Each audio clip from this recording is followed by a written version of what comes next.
Niliwaambia nitapanga Kenya. Niendelee ama nisiendelee? Mimi nawauliza nyinyi watu wa Murang'a bila ya kudanganyana. Nawauliza wale ambao wananiita majina. Wamekuja hapa Murang'a kuambia watafanya kazi gani? Kuna kazi yote wamefanya hapa? Mbali na kunitukana na kuniita Kasongo, kuna kazi nyingine wamefanya?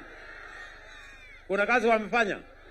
Ati ile kazi kubwa wamefanya ati ni kuniita Kasongo. So hata mkiniita Kasongo, si mimi najenga barabara, si watoto mimi nasomesha, si kilimo nimepanga, si matibabu nimepanga. Mimi nawaambia hawa viongozi, nyinyi tafuteni sera ya kuja kuuza kwa wananchi. Hawa wananchi wako na akili bwana, ama namna gani? Nyinyi kama wananchi, si mtatupima sisi viongozi wote na ile kazi mtu amefanya? Kama kazi yake ni matusi, kazi yake ni ukabila, kazi yake ni chuki, kazi yake ni kugawanya wananchi, huyo mtu anafaa hata kuongoza kijiji? Sijui kama tunaelewana ama tuelewani jameni. Sasa niwaulize nyinyi watu wa Murang'a, munasema tuendelee na kazi ama mnataka tuende kwa matusi na mambo haya ya kuitana majani? Wangapi wanasema tuendelee na kazi jameni? Murang'a hoye!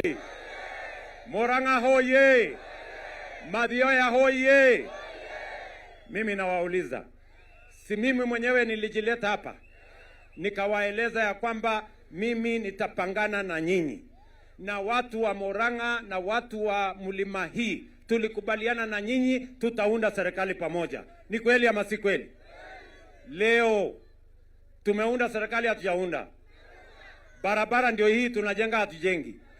Mambo ya elimu tunasomesha watoto wetu. Mambo ya stadium mimi najenga hapa. Mambo ya hospitali tunashirikiana pamoja. Niendelee ama nisiendelee? Wangapi nasema tuendelee na kazi jameni? Wangapi nasema tuendelee? Kwa